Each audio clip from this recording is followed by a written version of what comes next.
Some of you have sympathy for somebody you don't know. I'll say it. And that's where he nearly made us to make a mistake.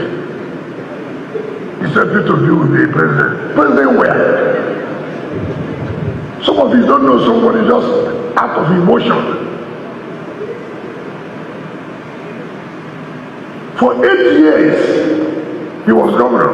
He never conducted local government election. Never. That time Nigerians were not angry. Nigerians were happy that you refused to conduct local government election. 8 good years you are governor.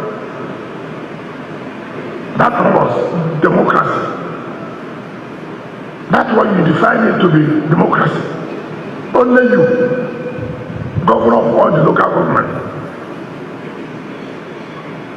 And none of you ask questions. Now they will come out and begin to talk. Democracy is not working. But you worked under your own. Stayed alone. To be chairman of local government, to be governor, only one man. The time has passed. They won't have the opportunity again.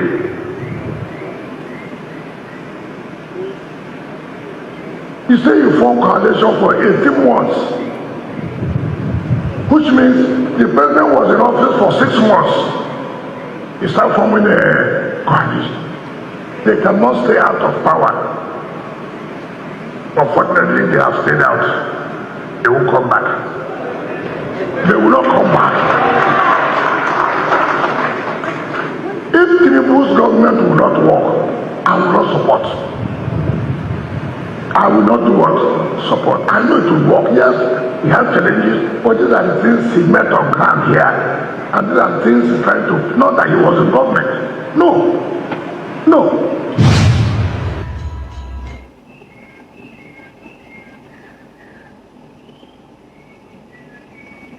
That was the Minister of the Federal Capital Territory Abuja, Nyesom, turning a church service to a podium for political rascality, if you like.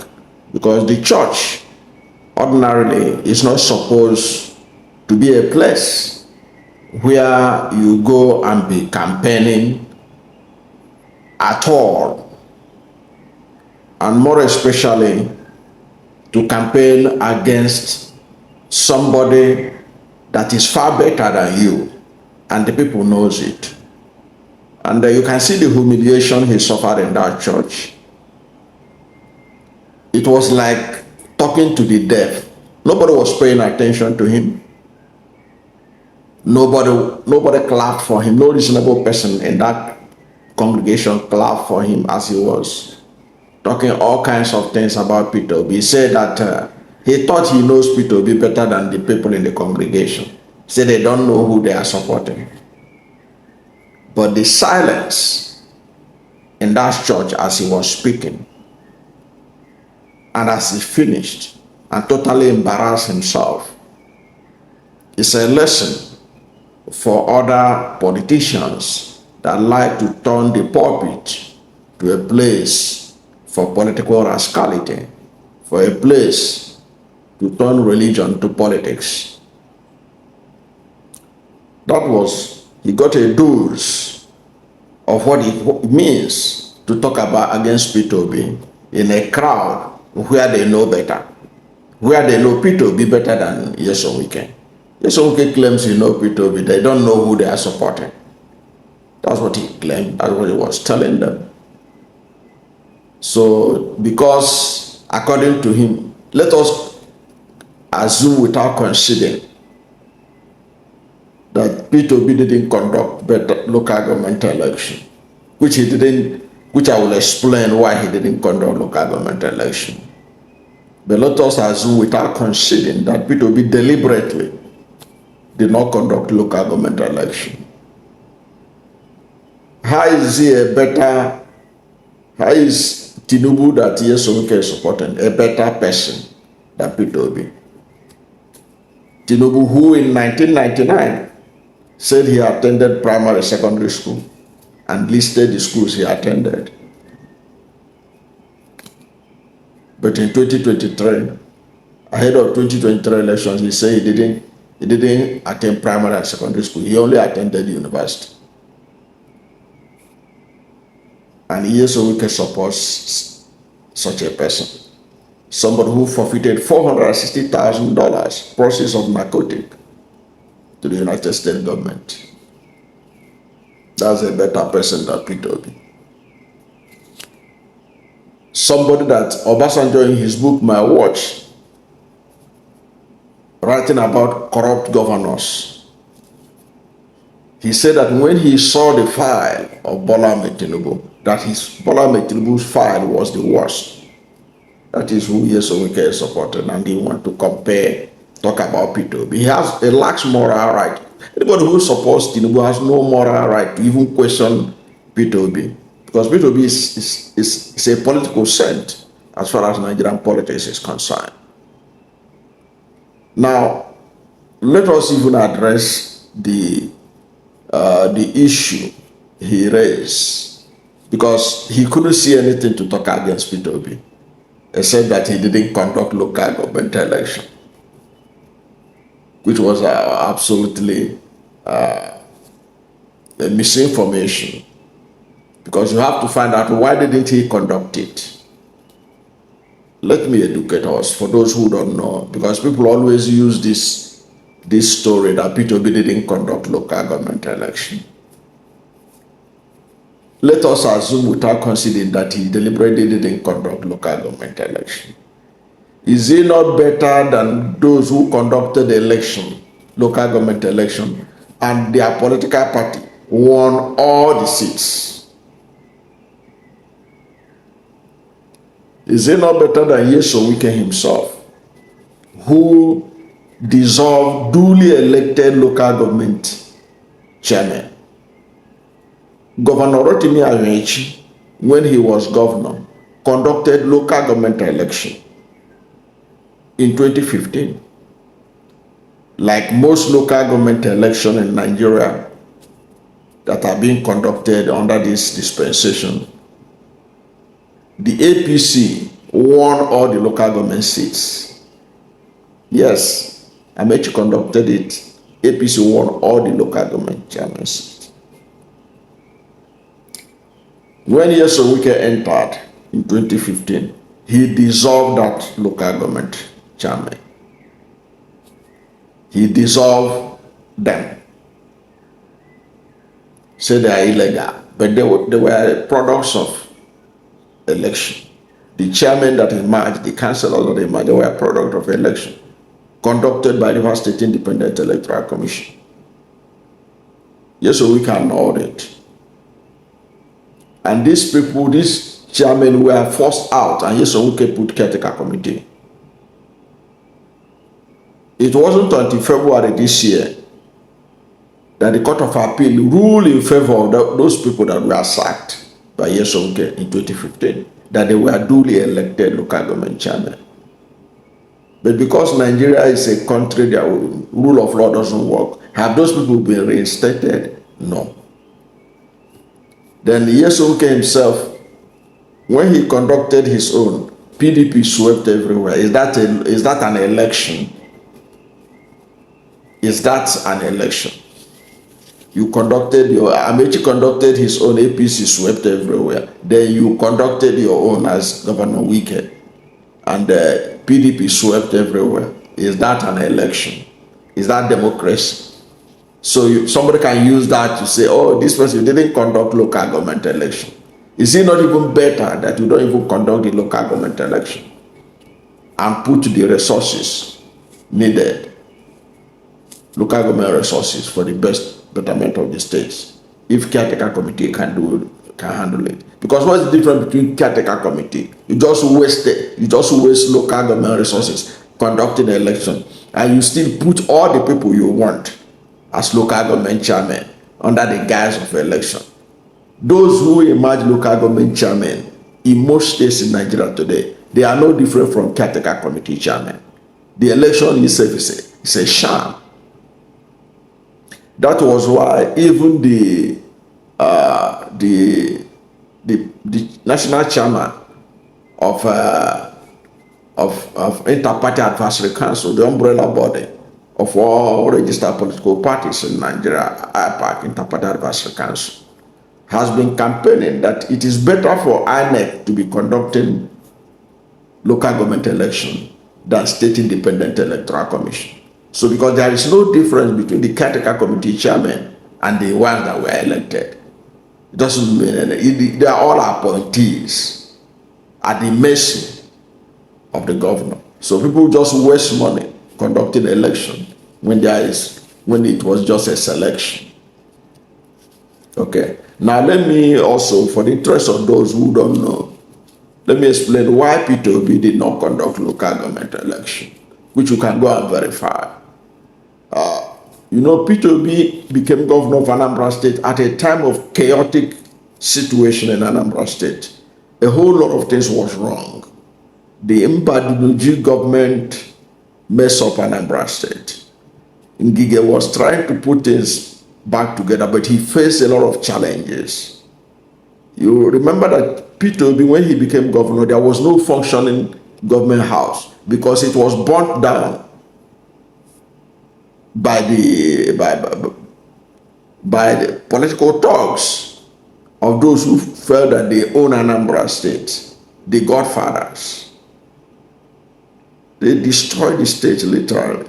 And when Peter Obi entered and became governor, they used the courts to frustrate him from conducting local government election. Yes, they used the court against him to stop him from conducting local government election with all kinds of legal gymnastics just to stop him from conducting local government election. Mind you,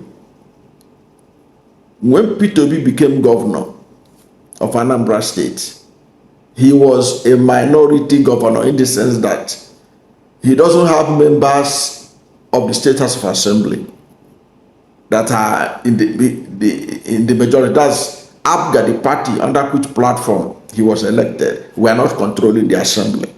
It was being controlled by People's Democratic Party. The People's Democratic Party were in the overwhelming majority. That was why it was easy for them to impeach him when they did. When they impeached him for frivolous reason. Okay? Before the Supreme Court brought him back. So they were in control of the State House of Assembly. And they were scared that if Peter Obi conduct local government election, it's going to be like the same local government election being conducted every other place, where the party in power will sweep all the votes, will sweep all the seats. In other words, it means that APGA will be in control of all the local government, because that had become the tradition. So those people frustrated Peter Obi with one case after another in the court.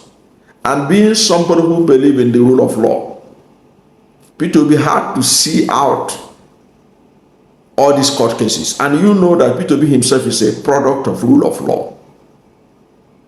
If not for rule of law, if not that the judiciary was independent at that time, Peter Obi wouldn't have been.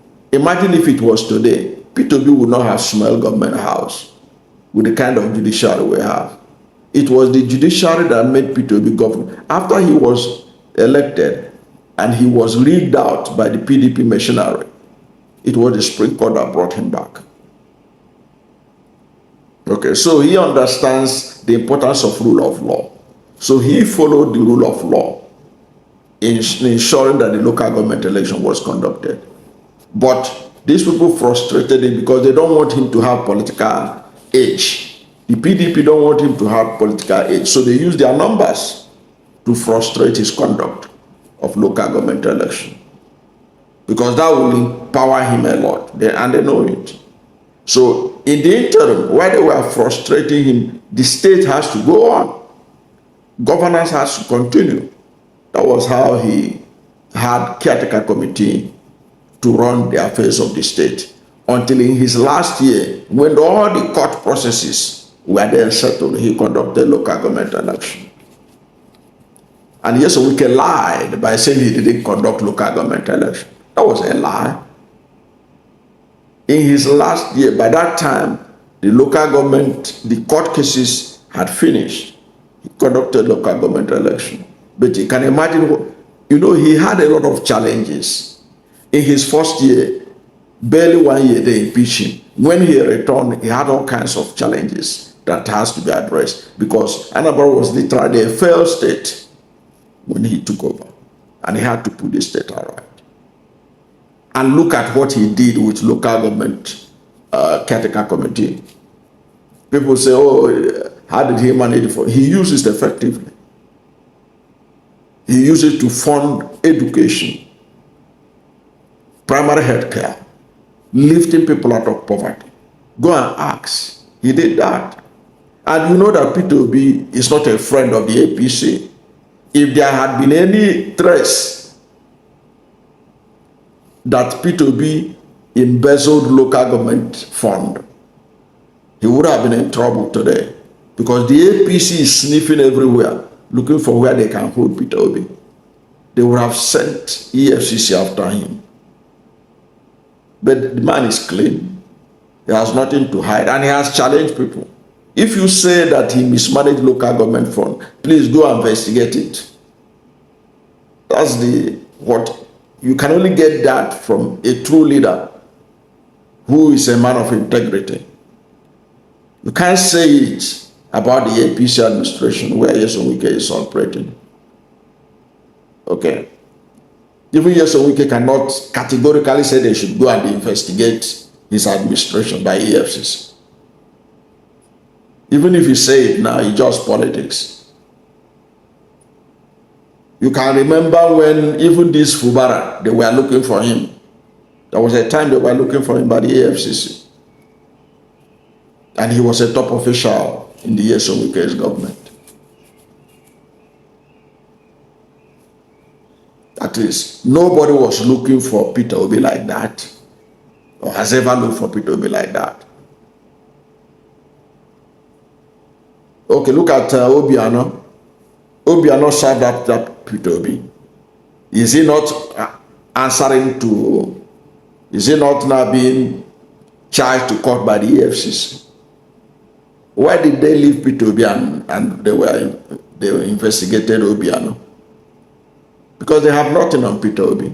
Even the local government, whether he conducted local government election or not, he's far better than Nyesom Wike and his principal when it comes to integrity, as far as Nigerian public are concerned.